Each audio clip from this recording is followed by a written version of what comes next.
Bonjour à tous, sur cette vidéo nous allons voir ensemble comment créer une présentation avec Canva. Donc pour ce faire, la première étape c'est d'aller sur Canva et vous allez arriver sur l'interface générale où vous allez devoir choisir quel document créer et moi je vous conseille de cliquer ici sur présentation. Ensuite on peut s'apercevoir quelques options que l'on va pouvoir réaliser avec notre présentation, par exemple enregistrer, collaborer ou autre, mais ici ce qui nous intéresse c'est créer une présentation. Donc ici, on peut voir quelques modèles que l'on va pouvoir modifier si on le souhaite. Et je vais cliquer sur afficher tout pour avoir davantage de choix. Donc ici, on peut s'apercevoir qu'il y a 18 000 modèles. Donc ce sont des présentations déjà établies qu'on va pouvoir modifier si on le souhaite pour démarrer plus rapidement. Par exemple, ici celle-ci. Donc si vous mettez votre curseur devant, donc dessus, la présentation va peu défiler, comme ça vous avez un petit aperçu.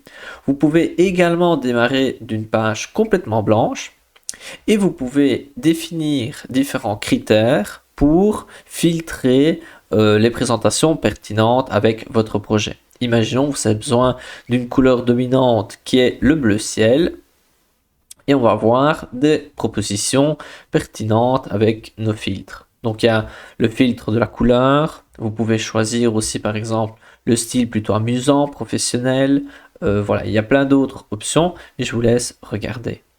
Une autre chose importante à regarder, c'est si ici on voit qu'il y a une couronne devant le modèle, alors que là il n'y a pas de couronne. Donc cela veut dire que celui-ci est seulement accessible avec Canva Pro, alors qu'au contraire, celui-ci, vous pouvez l'utiliser gratuitement, le télécharger gratuitement, même sans Canva Pro. Donc on peut voir qu'il y a quand même beaucoup de choix. Et donc ici, pour l'exemple, je vais choisir peut-être celui-ci. Je clique dessus. Je vais pouvoir voir de plus près. On peut regarder les différentes pages. Imaginons que je sois content, alors je clique sur personnaliser ce modèle. Et donc là, on va changer d'interface. On va arriver sur l'interface du document que l'on va pouvoir modifier et adapter à nos besoins. Ici, vous allez avoir deux choix. Soit ici, vous démarrez avec votre page comme ceci, ou vous décidez d'appliquer les 26 pages du modèle dans ce cas-ci directement. Donc en cliquant sur appliquer aux 26 pages, vous allez avoir les 26 pages qui vont s'afficher en dessous. Donc regardons rapidement l'interface. Donc à gauche, on a tous des éléments qui vont nous aider à améliorer la présentation. Ensuite, en bas, on a les différentes pages. Par exemple, la page 1, la page 2. Et on peut voir qu'au milieu, il y a l'aperçu de cette page. Par exemple, je suis à la page 3, il y a l'aperçu qui se trouve ici. Je suis à la page 5, voici l'aperçu. Ensuite, si vous allez en bas à droite, vous pouvez un peu modifier ici l'aperçu de l'aperçu. Ensuite, à droite, vous pouvez cliquer sur les 4 carrés pour voir d'une manière un peu différente la présentation. Et donc, si vous voulez changer l'ordre, peut-être, ça peut être pratique. Pour revenir à l'autre aperçu, vous pouvez recliquer sur les 4 petits carrés. Ensuite, à droite, vous avez deux flèches ici, que si vous cliquez dessus, vous allez arriver sur le mode qui occupe toute la page. Hop, je reviens en arrière en cliquant sur les deux flèches pour agrandir et ensuite les deux flèches pour rétrécir. Ensuite, sur le point d'interrogation, vous pouvez poser vos questions ici à l'assistante Canva. Par exemple, comment fait-on pour réaliser une présentation avec Canva? Et donc, vous pouvez soit écrire, soit utiliser l'assistant vocal. On peut donc voir ensemble la réponse. Donc, créer une présentation Canva est simple, amusant. Et voilà, il a répondu à ma question. Pour fermer cela, je vais cliquer sur le X tout en bas. Hop.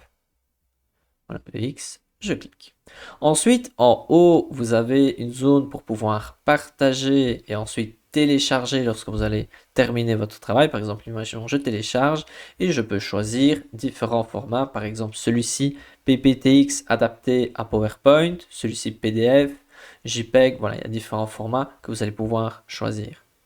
Ensuite, dans la barre verticale, vous avez une zone présenter. Vous allez pouvoir présenter et soit enregistrer votre écran, soit être plutôt en live et pouvoir inviter des personnes. On verra cela par la suite.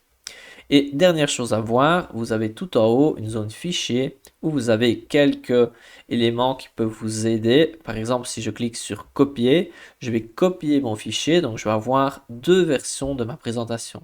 Donc j'ai dupliqué ma présentation, donc ici je vais fermer l'autre car j'en ai pas besoin. Donc ici, on se trouve donc sur l'interface, on va pouvoir modifier les éléments. Donc ici, si je clique sur un élément, je vais avoir les différentes options qui vont apparaître au-dessus. Ces options seront différentes si c'est du texte ou, imaginons ici, c'est une forme, il n'y aura pas les mêmes options. Si je clique sur une image, par exemple celle-ci, je vais avoir encore d'autres options. Donc à chaque fois, vous avez donc le concept de je clique dessus, les options se trouvent au-dessus.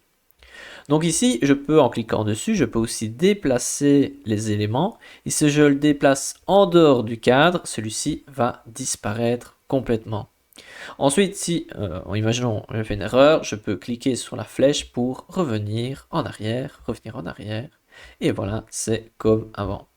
Donc ici, vous allez donc pouvoir réaliser votre présentation et ne négligez pas cette zone ici à gauche où vous avez premièrement les designs. Donc, si je vais cliquer sur la petite flèche, vous avez premièrement les modèles. Donc c'est un peu la même chose que l'on a vu avant. C'est plein de présentations déjà créées que vous allez pouvoir simplement modifier. Donc ici, imaginons, au lieu de mettre 50%, ben, je pourrais mettre peut-être 44%, et ici au lieu du texte, je vais pouvoir cliquer dessus et le modifier, et ça me permet d'aller vite et d'avoir un beau résultat.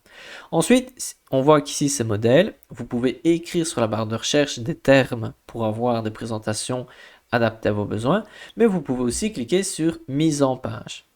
Donc ici, pour l'exemple, je vais créer une page blanche supplémentaire, donc je vais enlever le fond. Et on peut voir qu'en dans mise en page, vous avez plein de mises en page qui peuvent vous aider.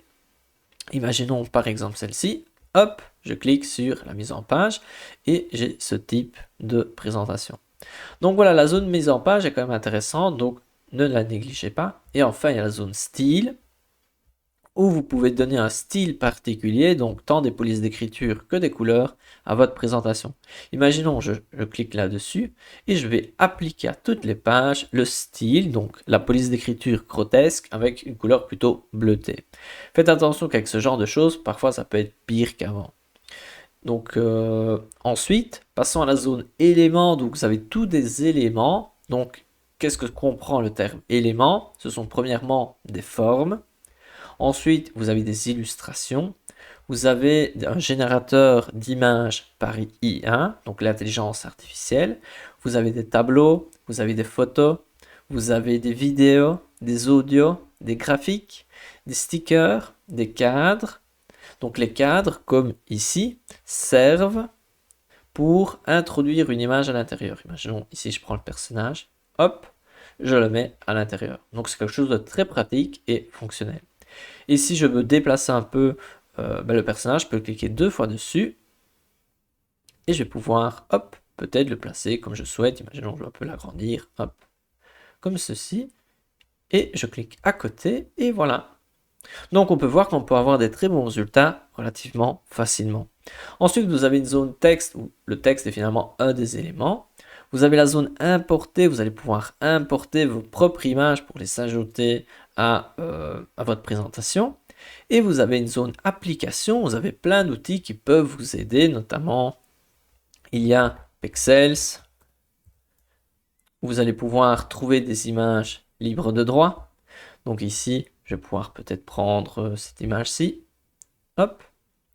Ou sinon, si je veux chercher une autre application, je reclique sur application, je vais prendre peut-être Google Photos. Je vais aller pouvoir prendre des photos que j'ai sur Google Photos, ou peut-être Google Drive, Google Maps, où vous avez plein d'outils différents, comme par exemple Sketchify, qui va vous permettre de transformer une image en un dessin. Voilà, il y a beaucoup d'outils. À vous un petit peu d'explorer tout cela, mais il y a plein de choses intéressantes, et c'est vraiment un endroit avec plein d'outils et de fonctionnalités utiles. Et donc enfin, lorsque vous avez terminé, il suffit de cliquer sur en haut à droite sur Partager, ensuite télécharger, et enfin là vous téléchargez soit dans le format que vous souhaitez, et puis, donc là je reclique dessus, Vous avez parfois d'autres options supplémentaires qui varient en fonction du format souhaité, mais vous pouvez choisir aussi le nombre de pages que vous voulez télécharger. Imaginons là, vous pouvez télécharger toutes les pages, ou cela pourrait être seulement la page 1, la 2 et la 3. À vous de voir. Enfin, une dernière chose, imaginons que vous ne voulez pas télécharger, mais vous voulez plutôt créer une vidéo où vous présentez votre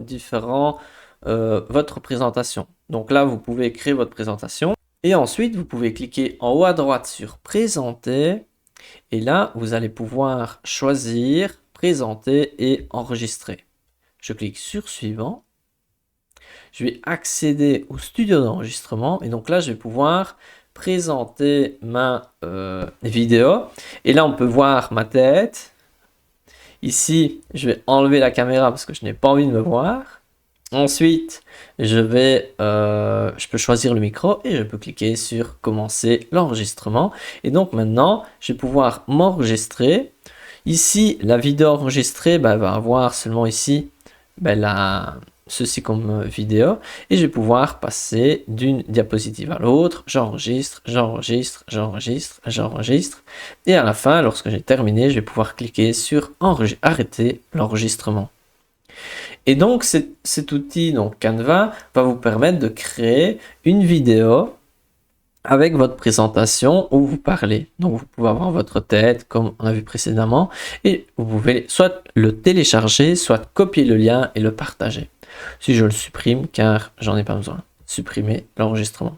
Une autre chose que l'on peut faire, je vais retourner à l'éditeur, c'est cliquer sur présenter et ensuite vous pouvez sélectionner Vue présentateur, vous cliquez sur Présenter. Ici, on a une fenêtre qui nous permet de voir ce que les personnes vont pouvoir voir. Moi, je la ferme parce que j'ai qu'un écran, c'est plus intéressant que deux écrans.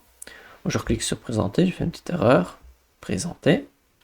Je vais la mettre en petit plutôt au lieu de la fermer. Voilà. Et donc ici, qu'est-ce qu'on va faire? On va cliquer en haut à droite sur Canva Live. Et donc, je vais commencer une nouvelle session. Et donc là, je peux inviter des personnes à mon live où je présente mes diapositives qui se trouvent ici. Et nous, on peut passer d'une diapositive à l'autre. On peut également utiliser des petits effets. Par exemple, ici, vous pouvez faire ceci, ceci, ceci, ceci. Donc voilà, il y a plein de petites animations sympas. Il y a un chronomètre, voilà, il y a un peu de tout. Mais ce qui est important de retenir, c'est qu'on peut tant présenter en live que enregistrer quelque chose et ensuite les personnes peuvent le voir à un autre moment. Donc voilà, c'est tout pour cette vidéo. J'espère qu'elle vous a été utile et on se retrouve à une prochaine.